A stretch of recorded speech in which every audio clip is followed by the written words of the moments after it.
ભરૂચ જિલ્લા collector Gaurang મકવાણાએ ભરૂચનો charge સંભાળ્યા બાદ પ્રથમવાર જંબુસરની મુલાકાતે આવી પહોંચ્યા હતા।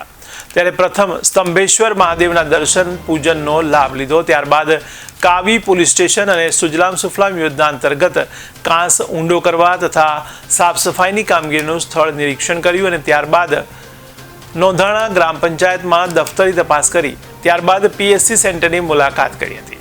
આ સમયે ડીવાયએસપી જંબુસર કાવી પીએસઆઈ સહિત હાજર રહ્યા હતા। ત્યારબાદ સુજલામ સુફલામ જળશક્તિ અભિયાન 2025 હેઠળ મંજૂર થયેલ કાવી ગામે રેલવે વિસ્તારમાંથી સનાવગા ગુલાલ તરફના કાંસની સાફ સફાઈ તથા કાંસ ઊંડો કરવાની કામગીરી સ્થળનું નિરીક્ષણ કર્યું હતું।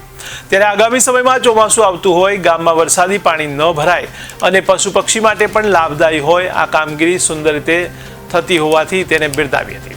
આ સમયે તાલુકા પંચાયત સભ્ય સાજીદ મુનશી, તલાટી કમ મંત્રી પણ ઉપસ્થિત રહ્યા હતા। ત્યારબાદ જંબુસર તાલુકાના નોંધાણા ગામે પંચાયતની મુલાકાત કરી દફતરી તપાસ હાથ ધરી હતી। ત્યારે ગામની જનસંખ્યા, જ્ઞાતિ આધારિત સંખ્યા સહિતની માહિતી પણ લીધી હતી તથા નોંધાણા પીએચસી સેન્ટરની મુલાકાત કરી જરૂરી માહિતી પણ મેળવી હતી।